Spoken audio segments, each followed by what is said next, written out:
Hey everybody, Shane here, Shoebox Legends. Thanks for joining me today for a pickup video here on the channel. We're going to look at some new cards that I've added to my collection in the recent past. And these kind of fit into two themes that I've been finding myself falling into with a lot of my pickups. One is a couple of these were purchased from hobby buddies and in fact members of the YouTube card community that you may know or will likely know. And so I love doing that, kind of using my sphere of connections to better my own collection when folks that I know have stuff up for sale or for trade. And then the second theme of the day is going to be doubles or duplicates. I have some cards that I've picked up over the last couple of months here, none of which I've shown on the channel before directly, but I have in the sense that they're duplicates. They're copies of cards that I already own. So let's start with the cards that I've picked up for my hobby friends. And we're going to start with someone who was in just a recent video of mine. I did a VR for him. My good buddy Dan over at Old Sarge Collects, he sent this note along with the cards. Shane, thanks for your purchase. Enjoy the extra card, Dan. And so Dan, if you follow his channel, he's been doing weekly auctions for the past few weeks where he's thinning out the herd, so to speak, and he lists a variety of cards ending every Sunday. And took a look at his first listings that he had up when I saw his first video, and he definitely had some amazing cards that I wanted to try to bid on. In the end, I actually won two of them, which I was surprised by, and I thought I got a really good price on them. But before we get to those, here's the bonus card that Dan graciously included because he's just that kind of guy. It's not enough that I got two amazing cards from the 1800s via auction. He tossed in this Babe Ruth, this modern card, and this means a lot to me because Babe Ruth is Dan's favorite player to collect, and I know Dan in particular loves collecting modern cards featuring Babe Ruth. So for him to send this my way is very meaningful. This is done on the 1965 Topps vintage design, of course, but is a modern take on it with a nice refractor shine. And this one is numbered on the back as well. It's a little tough to make out because the cartoon's overlapping it, but this is numbered to 199. So what an awesome Babe Ruth and Red Sox card there. Very, very thoughtful throw in, Dan. Not necessary. I was happy to support your sale and land a couple of really awesome cards that I wanted for my own collection, but truly appreciated. It was very, very kind of you to throw that in. And the two cards that I won from Dan, as I hinted at, are from the 1800s, and they're from this City Flags set. And these, I believe, came out, it's from Allen and Ginter, I want to say 1889, 1888, somewhere in the late 1880s. I'm sure Dan will comment here and correct me if I'm wrong. But I got the Boston, Massachusetts card. How cool is that? And as it so happens, I'm actually spending the entire week up in Boston that this is being released. I've kind of pre-recorded this.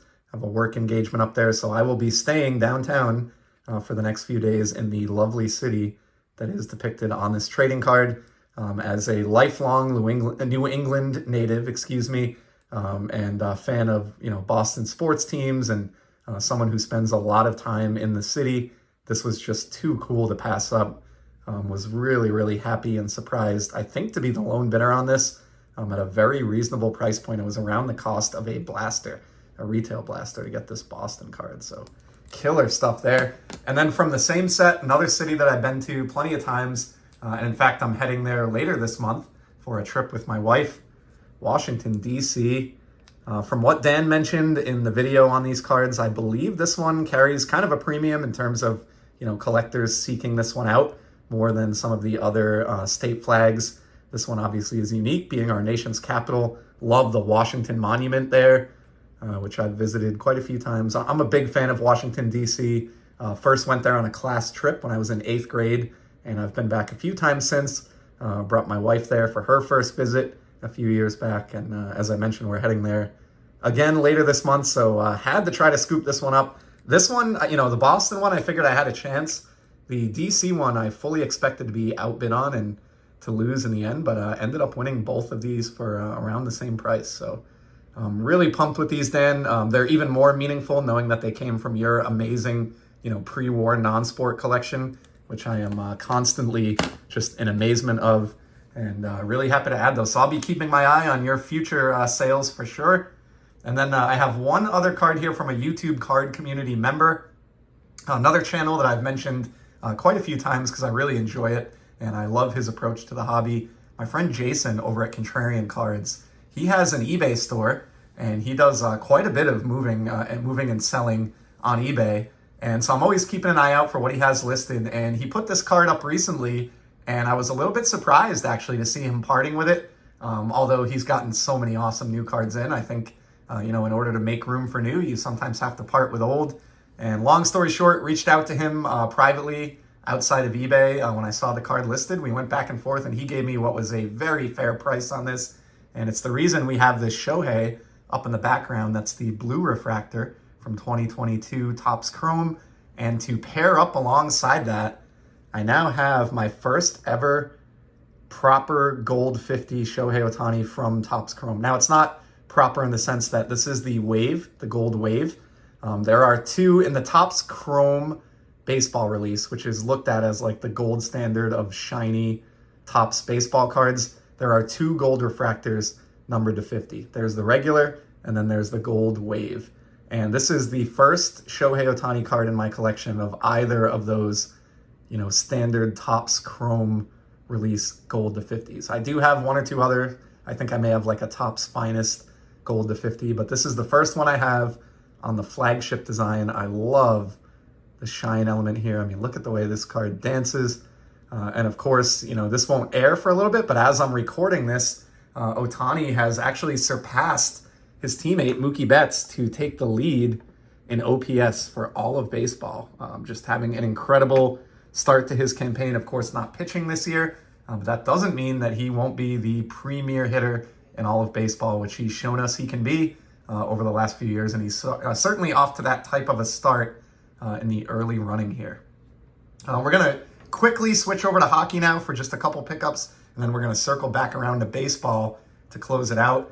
And this is the part of the video where we're going to get into duplicates. So these next cards I already own, and I may have already shown on the channel in the past, but new copies of them became available for sale at a price point that I just couldn't resist. And we're going to start with the grade 8 Alex Ovechkin. I picked up a few more of his exclusives parallels during the NHL season this past year, where he once again recorded a 30-goal campaign, the most 30-goal seasons of any player in history.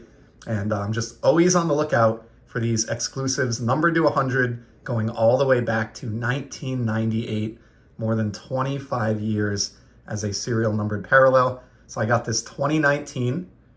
And again, each of these three Ovechkins I got for like under $25. And I mean, given his place in the hobby, I just don't think these should cost that.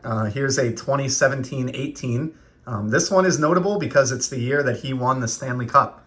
Finally got the monkey off his back. Sidney Crosby had already won a couple at this point, and he finally was able to hoist Lord Stanley's Cup, march the Capitals through the playoffs, and tick that box as far as his career resume goes. So really happy to have another copy of that one. Again, you see the serial numbering here. And then the third and final OV on the exclusives front. This is an older one from, I think this is 2009, 2010. Yeah, 2009, 2010. So from within the first few years of his career, and again, a great slap shot image here that he's known for. Looks like he's probably set up atop the circle here on the power play, about to let one rip. And yeah, this one I think was maybe a little bit more than the other two, being an earlier career card, but it was still well under $50. And just, as a big Ovi fan and someone who may be making big news in the coming, few years, if he does surpass Wayne Gretzky here, I think now is a really, really good time to be buying some Alex Ovechkin cards, especially at these bargain prices for what they are. Got two more exclusives, and then we're going to move back to baseball.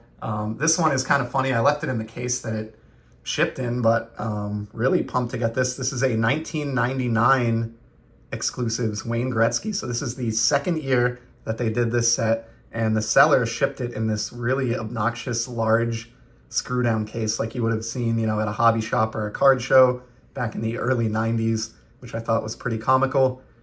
These are just tough. Numbered to 100.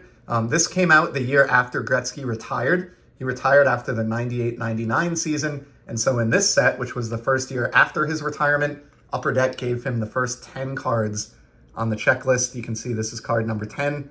as well as a couple of checklists and other cards. So this one's a dupe. I already have a copy of it, but another case where, this is the greatest player ever to lace up skates. And for the same reasons that I love getting an Ovechkin exclusives, I'm not going to turn down another Wayne Gretzky, especially because this was up. It was from a Canadian seller, and it was reasonably priced under $50, which is tough for these. I wasn't going to bite on it because I already have one, but nobody was bidding, and the seller just kept running the card at auction and lowering the price a little bit more, a little bit more, a little bit more. And at the end of the day, especially after the currency conversion from Canadian dollars to US dollars, ended up getting this for around $20. And I mean, that's like borderline criminal, if you ask me, given, who Wayne is and his importance to the game and the hobby. So happy to add another Wayne Gretzky exclusives to that collection. And then the final hockey card for today, grab this one. Now, this is a cool story. Seller put this up, had really no feedback at all. Terrible photo, but I took a risk on it because, as I often say, eBay has your back as the buyer. And it turns out, the lone bidder on this for $4.99. This is Leon Draisaitl's second ever Upper Deck card. His first, standard card after his Young Guns rookie, exclusives format, number to 100 for $5. And I mean, this is more than a $5 card to me. That's why I've elevated it here and given it the one-touch magnetic treatment. Pretty cool. This actually shipped from my home state. So it came from right here in Rhode Island, and I got it in a matter of a couple of days. Of course, did go on and leave the seller some positive feedback, and really pumped. I mean, it just doesn't get cheaper than that. I know this guy is not the most popular player because his name's hard to pronounce, and he's lost a little bit in the shadow of Connor McDavid, but he's a perennial top threat in the NHL, and I'll be really happy down the line to have another copy of this one for just $5. And then back to baseball. I've got one last card to close it out. It's related to the Aaron Judge home run record from 2022. I've shown this card recently when I did a VR on rainbows for my buddy Ken over at Ken's Cardboard. It's from the 2023 Topps release. It's the 2022 AL home run leaders. So this is the exact card that kind of pays homage to Aaron Judge breaking Roger Maris's record of 61 home runs 61 years later by hitting 62, which you can see on the back. This is the red foil board parallel, which is numbered to 199. And I've actually owned a couple of copies of this in my life. I still have one, and then I had a duplicate that was SGC graded. I sent that to my friend Adam over at Vintage Sanctuary to be in his epic collection as part of a trade that he and I did recently. And then not long after that, this one came up just in an email from eBay, cards you may be interested in, essentially. And it was under $20, buy it now, with an ability to make a best offer. Having already had one in the collection, I shot what I thought was a pretty low ball offer out, I think around half the asking price. And to my chagrin, the seller accepted, and I ended up with now an ungraded copy as well for my sort of Aaron Judge home run collection. So I know Adam, he's sticking primarily to the 2022 Topps Aaron Judge and getting different versions of that. I'm sort of doing the same thing, but I'm taking a little bit of a wider net or a wider scope, and I'm just trying to get, a collection of cards that relate to the home run record from various different sets and brands. So there you go. Latest baseball card dupe in the collection, joining a whole bunch of numbered hockey card dupes. And then, of course, my wonderful pickups for my hobby buddies, Jason and Dan. Please go check out Contrarian Cards and Old Sarge Collects. That's going to be a wrap for today. I hope you enjoyed some of these new pickups. Definitely appreciate you stopping by, and I'll be back soon with some more content. Till then, enjoy the hobby, everybody. See ya.